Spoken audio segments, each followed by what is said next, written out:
Hi, my name is Benedict for Higher Hertz. In this video, we're looking at the AdHd Audio Tool's Leveling Tool. This has been around for some time, I know, because I've been running it in my mixes, often multiple instances for, I believe it's over a year. You can see it across quite a few of my mix walkthroughs. It is a wonderful device, which for some bizarre reason has just gone completely under the radar. People talk about things that, honestly, I don't think are as good as this, but they get lots of accolade. Reasons why I think maybe this has failed to get the chatter is the brand name is perhaps a little less than ideal. Who wants to buy a disease? I'm autistic, but it doesn't mean that anybody wants to buy my autism from me. Curses. Also, I think probably the biggest issue there is the fact that it's not modeled after a specific device. There's been such a huge fashion in the market in the last few years that if it looks like an 1176, then it must be good, because apparently 1176s are good. And I'm not disparaging them or anybody, but it's just that for devices that don't look like a clone of something, then there is less desire to be grabbing them and working out what they do. Now, personally, I'm delighted by this because it's not a clone of something. It's its own device. It's its own thing. It's its own, I was going to say instrument, but it doesn't make sounds, but it helps me make sounds. And unlike a lot of those old analog tools that people rave about but have never used, this works across its whole range. That being that you can turn any knob, any button, anywhere, and you're probably going to get a great result. Whereas a lot of that gear, the knobs and buttons would work when they were in quite specific positions, but outside of that, they were just horrid. And there is a very good reason why most mix engineers were more than happy to be shot with them at the time, because they were limited. It's not to say you couldn't get great results when the knobs were in that position, but they were kind of one-trick ponies. Whereas what the digital domain offered us was the ability to work across a far broader range. This is a device that's been built that, as I say, I can throw anything at it with the knobs anyhow I want, and I'm going to get a good result. Whether it's the right result's questionable, but it's still a good result. The gear itself doesn't fall to pieces. The gear doesn't let me down. And that means that I can use it on whatever I want, however I want, whenever I want. And that to me is exactly why the plug-in, the digital audio device, is such an attractive proposition compared to the analog thing that sat there making noise and gave you a little bit of magic when the knob was there, but was otherwise worse than useless. So really lovely sounding device. It's got a nice sparkle in its drive, which I assume to be some kind of tube emulation. The compression works. It's got a good range in its knobs, as we'll see in the next section. And when I've spoken to other people or read things that they've said about it, they say exactly the same as me, as like, wow, what a wonderful device. Price-wise, you can grab this and use this, and then you can decide what you want to pay for it. And that's really wonderful. You can't really ask for a better way of pricing something. Now, in terms of other devices, this is the kind of thing that people will easily pay $100, $150 for and get a device then that doesn't work as broadly as this does, or as reliably as this does. I've never had it crash. This you can use as long as you want, and then you can pay as little as a cup of coffee for it. So how fair is that from a developer? It really is a great tool.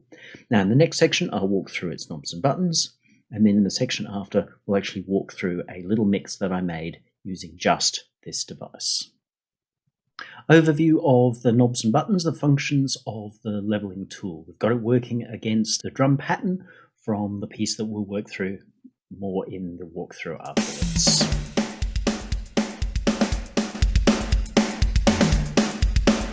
Straight away, you hear a nice result. To be fair, and this is the one negative I've got of this device really, is that it tends to be too loud when you bring it in.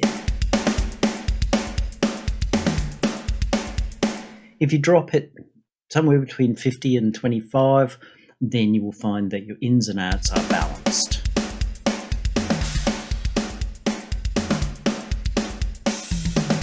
Meaning you can A/B compare more fairly. So while I will say that's a less than ideal thing about the device, it also doesn't really bother me in reality, because I can tell the difference in feel because I have courage in my conviction. I know what I want it to sound like, and it really doesn't matter whether there's a 3 dB difference, because I'm going, yep, that's the sound that I want.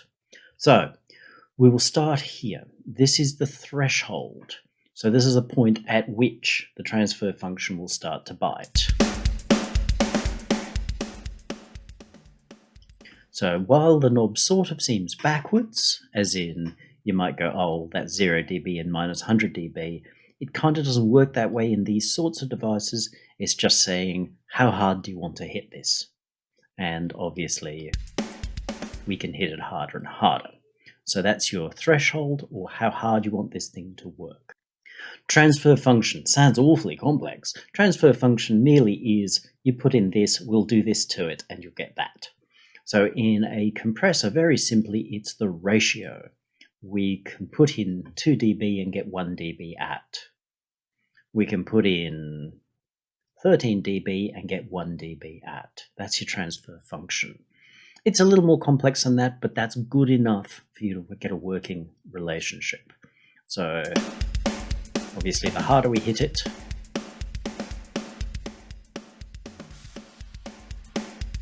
the more aggressively it works. You've got lots of numbers here, and they're all whole numbers, but honestly, with compression, and especially compressors like this, which is possibly a variable mu, it doesn't tell us. The manual is correct but simplistic. It's all in your ears. It's all in the field, your ears or your feet. They'll tell you when you got this right. So don't fuss about the numbers too much. It's just like, do I want more? Do I want less? We do have a dry-wet control. That's for those of you who want to do parallel stuff. I won't get into it because I'm not really a fan. But this is where the magic is in a compressor more than any other area. And there's another little area of magic with this, but this is the main thing. That ability to change our attack and release characteristics. And it's in the balance of those, which we'll look at more as we go through into the walkthrough, that a compressor gets its behavior or its character. And we can hear a difference in the sound when we set it up that way. So threshold, attack, release, ratio, and then you can dry wet if you want to. The gain is an output compensation gain. So as I said before, it can be a little too loud to start with. It can go from nothing up to, I want your ears here, loud. There's also a drive. So it can get very loud without getting nasty, or it can get nasty. The great thing about this drive is that it's been subtly implemented. Far too many devices go from 0 to 11 in about 2 clicks. That's okay if you only want to play Megadeth, but it's useless if you want to do other things. This is great in that you can put a lot of wind on here before it starts to get ugly. But when it gets ugly, it gets kind of a nice sort of ugly before it gets trashed. And you can control that drive with the drive knob. So if you're needing to add that much gain, but you don't want that much grunge, pull it back and it'll be clean. The drive, I'm assuming, to be built loosely around a tube because when it's in its low settings, you will get a nice sort of a sheen to things. And that screams to me that it's a saturation which is built on just a little bit of overtone harmonics. Most likely the odd ones because they sound good. The even ones tend to get, especially if you combine the odds and the evens together. There is this roll-off. It's technically correct calling it the sidechain, but that's the signal that is telling the compressor how to work. In this case, it's the signal that you're feeding into it. Please don't go get excited about keying, which is what most people call sidechaining. This is not designed to do it, and find another device to do it. There are trillions that do. It's not as cool a feature as many people think it is. And then we can choose what our very, very nice VU meter tells us. It can tell us the level that's going out of this, like how hot you're running your outs. A function I never use, but I got monitoring all over the place. Or it can tell us what our compression is. And it works in the really nice backwards style. Initially, when you look at a V and see it going backwards, you might think, that's broken. But it makes perfect sense because we can see that when the meter goes backwards and hits -3, that we're getting 3 dB of squish. So it's very nice, it's very clear. Too many of these VU meters, especially on analog replicas, are so grungy and moldy and trying to look so cool that they actually end up being useless to use. And I need to be able to see what I'm doing because that's the whole idea of having that meter there. While we can say, great, I'll just use your ears and what have you. No, that's why the meter was put there, so you can see what's going on as well. It's extra information, costs nothing. Why not do it well? These people have done it well. That basically is the device right there. Now to my favorite part of these kinds of programs, where we're doing a little mix walkthrough showing the use of Leveling Tool to really bring out the most in a simple recording. What we have is a rockabilly power trio, but it's all electronic. So being all electronic, it's kind of a little flat. But I'm going to show you how using a few instances of leveling tools carefully, subtly, and compounding them, that we end up with quite a lively and vibrant result when we A/B against the original. So let's start. Here is our work.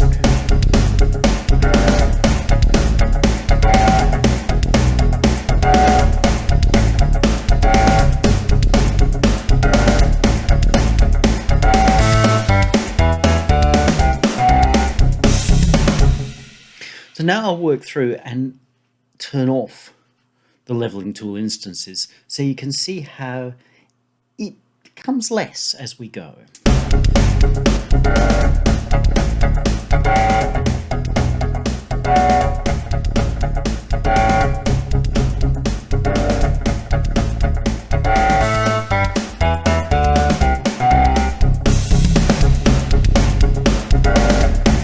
Once it's back in, it becomes more vibrant. Yes, I admit that it is adding level here.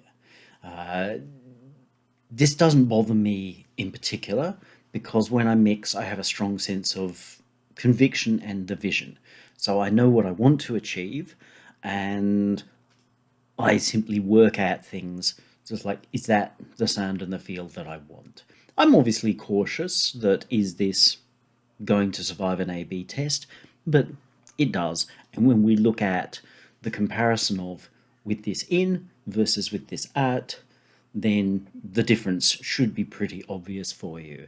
Also, it is the nature of this device that where you're using the drive section to get that saturation and that excitement, you do need to push your gain a little bit.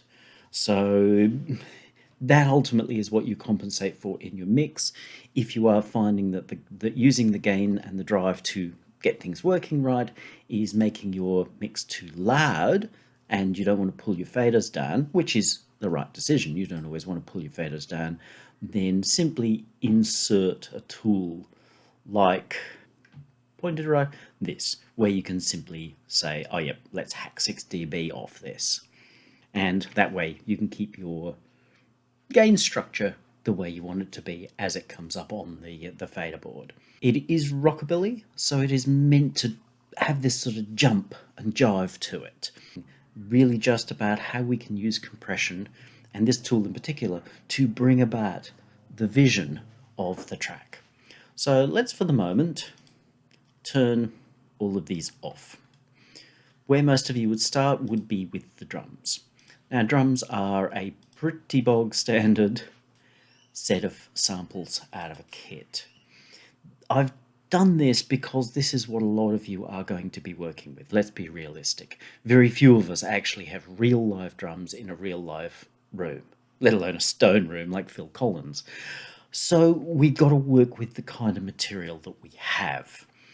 You'll note that the first thing that I've done is that I have brought in a reverb. The difference is minimal, but at least this way I'm imposing my sound, my feeling on this sample set. There is little worse than hearing somebody who's used Easy Drums or Stephen Slate or whatever and not really imposed their vision on how this drum set's working. My personal preference when I get those sorts of things is to actually have the room emulation stuff, the reverbs and what have you, turned off, because I find that they end up sounding far more canned than if I can say, well, where do I want this piece to be happening, and build up my own sounds around that. So very simply, I've added a little bit of reverb. It's not a lot, but I'm sensing, okay, what I want this room to be. I'm then really maximizing that by pushing it into our compressor, because a compressor after a reverb is going to behave very differently from a reverb after the compressor.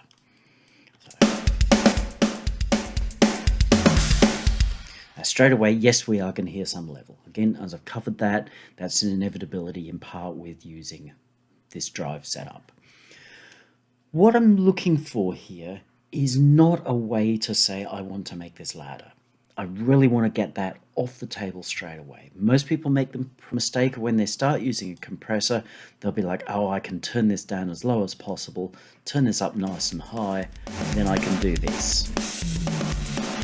And then if they've got the drive mode, they're doing this. Now you might notice it sounds awful, and it will always and only ever sound awful, because while compression is designed to control levels, when we're working as a mix engineer, we're not really looking to hack things off the top. If we just want to hack things off the top, then go out and get a clipper. Clippers are great for that. Just gone.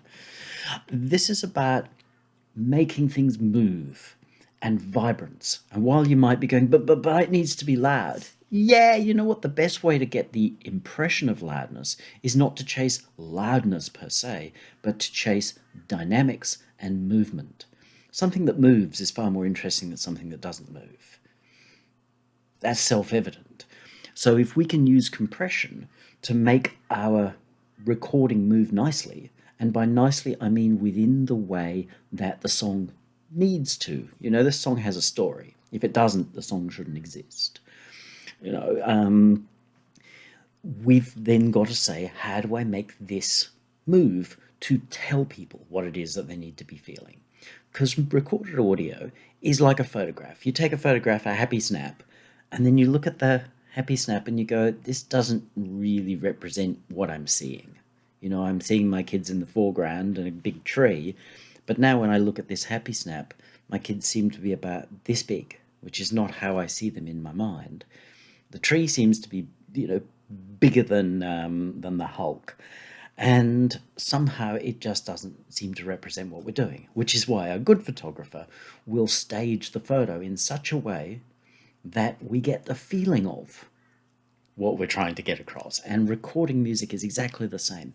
So don't come into this going, oh, we've got to have an immediate attack and just hack off as much of this as we can to make it as loud as possible. Because what you'll end up with is what I call pancaked stuff. And pancaked stuff is not good. So, using a compressor. This is the method that I was taught under. It's interestingly the same method that Stav talks about in his book, Mixing with Your Mind. I'm not looking to hack things off. I'm looking to find the groove. So I will set a kind of a nothing release. Somewhere around 100 milliseconds is generally in the nothing kind of arena. That's simply because we want to focus on the attack. I will set a high compression ratio. 16 is fine. Limiting sometimes works, but often doesn't. So 16 or so is good enough. You just want to hit this thing hard. And then set your ratio high, so we're getting this kind of thing, where it is choked. We're not interested in sound quality. We're not interested in how nice this sounds at all. What we're looking for is groove. So let's see if we can find the groove here.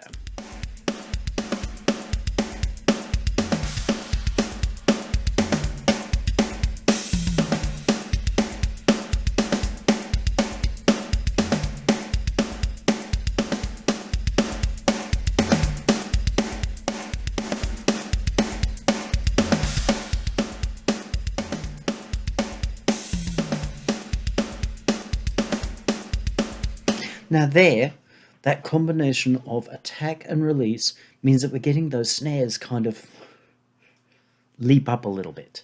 That's cool. We don't have an obvious groove. This is pretty darn fast. So we're not going to get a funky kind of groove. But with rockabilly, we want that kind of hitch. That's a really important part of it. I used to dance rockabilly. And if a band plays flat and you don't get that hitch where you need it, you actually can't dance to it. It doesn't rock anymore. It's, well, might as well be the Beatles. So we've got a sense of this is giving us a little bit of lurch. So we pull back our threshold and we pull back our ratio. Now we're really only looking to do a couple of dB of cut here. We only want a couple of dB of compression. Very tempting again to do this kind of thing, but the problem is that it's going to stand strangled, not only here, but when you finish with your mix, it's going to sound really strangled, and you'd be like, well, why can't I make this work? It's because you've tried to do too much too early. Great mixing is about knowing how to do a little bit here, followed by a little bit here, which will be your bus, and then a little bit here on your masters. And cumulatively, it will give you this huge feel, as hopefully you noticed when I started turning off the compressors in here, the leveling tools in here. You started to feel like that the piece just started to, and as they came back in, the piece came alive. So knowing that you're not trying to do 110% of the job in one place, it's cumulative.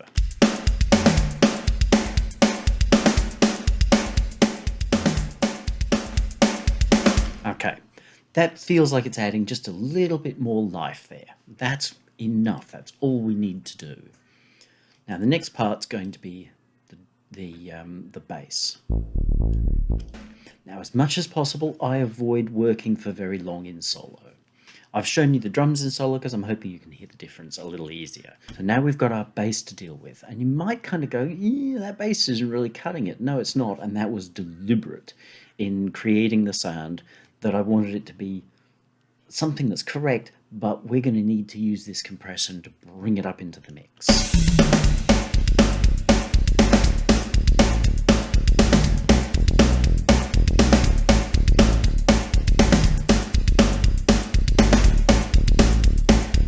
Same thing, we're going to be looking for how do we find the groove in this. Hopefully that groove matches your drums, because if you put a groove in your drums and it's one type of groove, and you put a groove in your bass and it's a different type of groove, you're going to have some real issues. That's how you make mush. And the last thing we want to hear is mush, especially in something like rockabilly that needs to be really clear.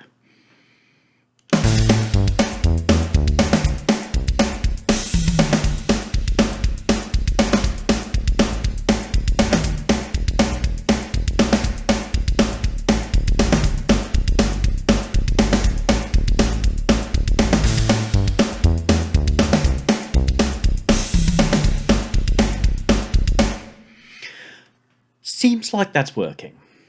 You'll see that I've got the EQ on the sidechain, or what the compressor's listening to, off. This is a synth sound, and it's got some upper frequencies that we don't necessarily want in the mix here. They're not making it sound nicer. So I'm going to allow this to compress the whole signal. So that's actually going to crush some of those high highs, things that we don't need. We want this to be more brutal, and super high detail is the opposite of brutal. So it's kind of like fairy versus ogre. Ogre is huge and unsubtle. Fairy is small and delicate and detailed. In this case, crush the fairy. You'll also see I've got the drive high. Now we could go into, and this might get loud, using that like some sort of distortion unit, but we don't want to do that because it just isn't the right sound that we want here. And again, it's going to become overkill down the track. We're going to wonder why that steamrolls its way through the mix rather than making a whole mix. This isn't the synth bass players jamboree. This is the band together. It's just like when you listen to the Stray Cats or any band you like, you're not thinking, oh, I'm only listening to Slim Jim, or I'm only listening to Lee Rocker. No, you're listening to the whole band. It's what they do together that makes the real magic. And the hair. Wonderful hair. So using the drive here, but just enough to add a little bit of sparkle to what's going on here, or grunt in the case of the bass.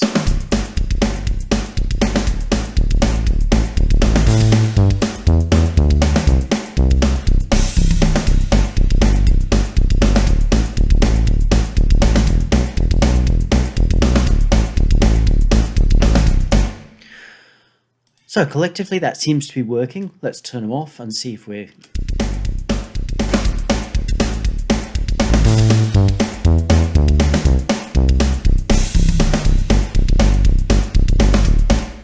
Okay, now here is a really important thing, and I see plenty of people not using this, which is a crying shame. And to be honest, it took me a long time to really understand the value of buses as well. But I have bussed these two together. So if we take this and mute our bus, we don't hear these anymore. They're not going straight to the masters, they're going to the bus, which I can do stuff to, and then that's going to the masters. Really important.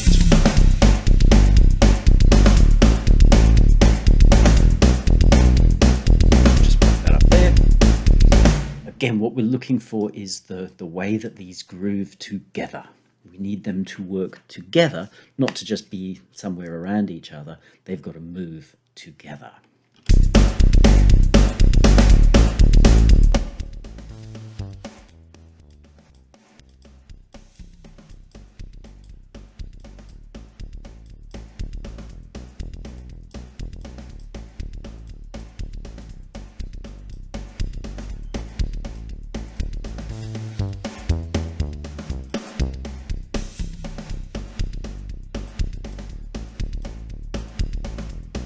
Now see here, we've found a groove, which very much works with the whole thing. Looking at the release there, I can make it more even, which would seem to be the smart thing to do. Oh, well, even must be better, because then it's perfect. But that's the last thing we want to do. When you listen to the Stray Cats, are they perfect? They feel perfect. But if you actually stop and pay very close attention, is it perfect? No, it's really rough. And that's why it's perfect. So I have the choice of making that pretty even,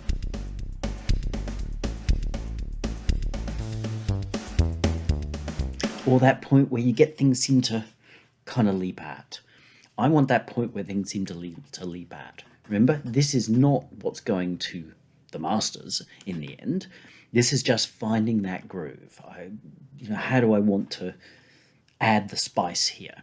So now we roll this right back.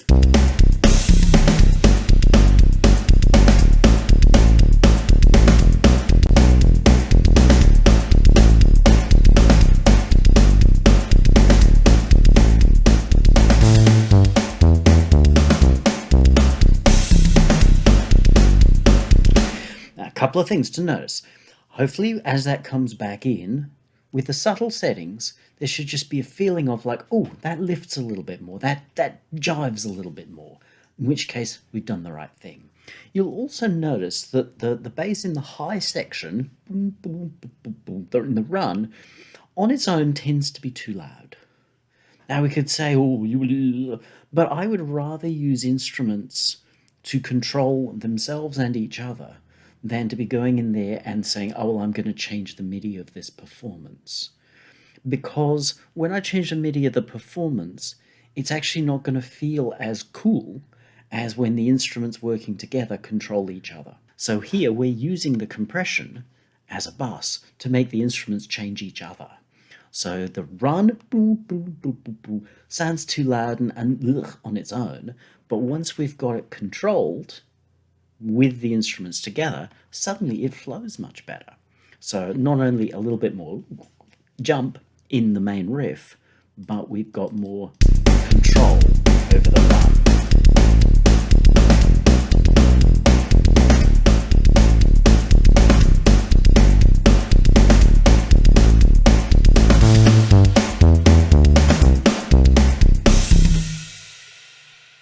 Great.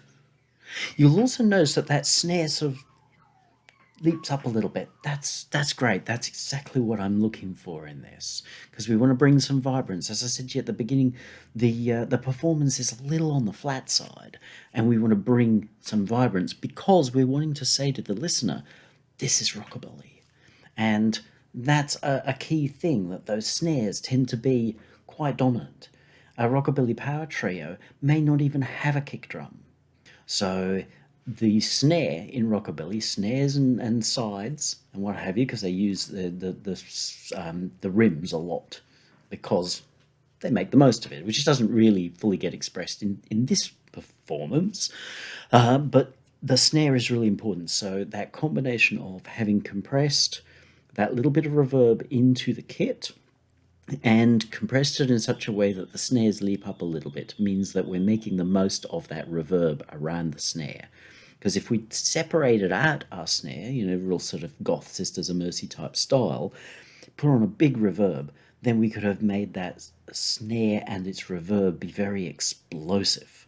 We're getting a little bit of that, but because we put it across the room, it sounds more natural than the bigger processed late 80s sound. Not that I don't love that sound, but we still want to give that feeling of natural, because this is supposed to be a rockabilly power trio, and that's roots rock and roll, not highly processed rock and roll.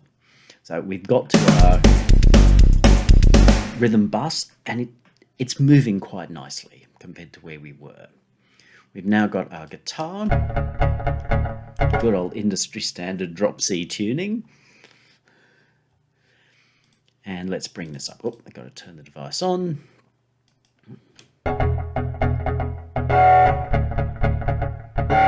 And let's bring it in.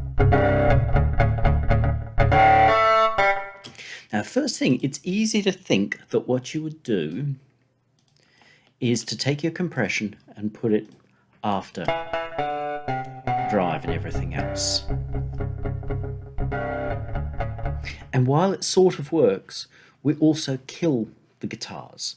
Compression after drive, you can do whatever you want, whatever gets you there, but you will often find it doesn't work. You'll struggle to make it work and probably do more hammering than building, because a drive unit is a kind of compressor. It's a clipper as well. So what it's doing is actually reducing your dynamic range.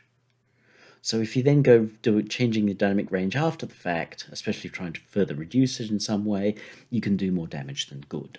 So it's probably better, as most guitarists will know, is to take the guitar, plug it into the compressor, take that compressed sound, and then feed it to your drive sections, which can be your OD1 or rat pedal, going through to hopefully a noise reduction unit at that point, going through to your amplifier and your cabinet.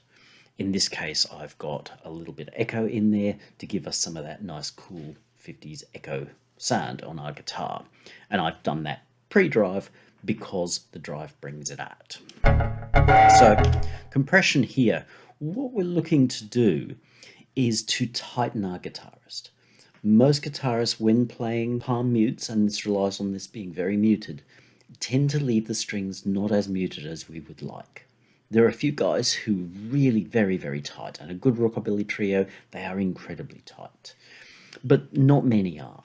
So we can help, and it's not to say they are not taking this help as it goes. And that is, we can look to tighten up that guitar sound.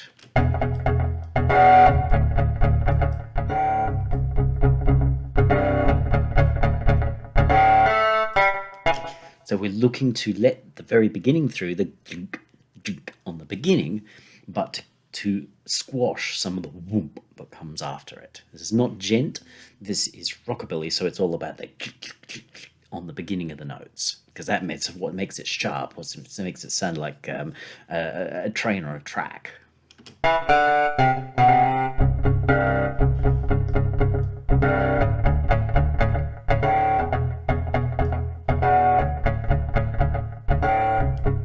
You'll also notice that we are doing what we did with the bass and using this to squash the highs.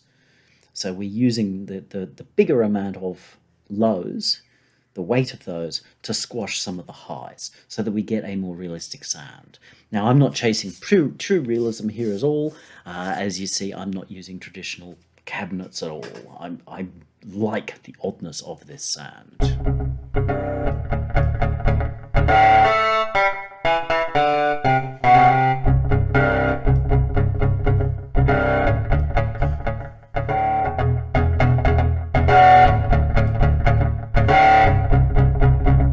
We can use our output and our drive here to preload the drive. As I was talking about before, rather than trying to do 110% of your sound in one spot, do small amounts of it. So we can do a small amount if we turn our drive off, do a small amount of our drive here.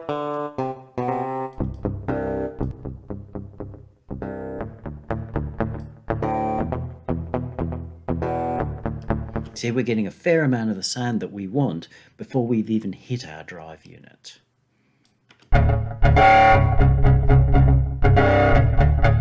Which means, if anything, we could say, let's go a little bit more easy on our drive, which means that we get a meatier tone going into our drive unit and a more even tone coming out of it, which is cool because you get more clarity. I encounter lots of people who go, oh, well, I'll turn my guitar thing up to 11 because that's very Spinal Tap of me. And then when it comes to the mix, going, this is just kind of mush. I can't get that sense of clarity in things.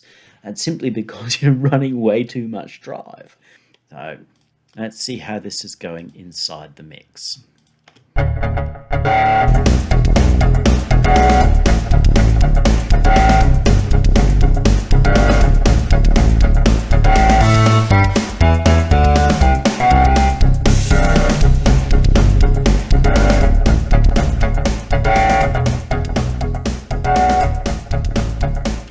Flat.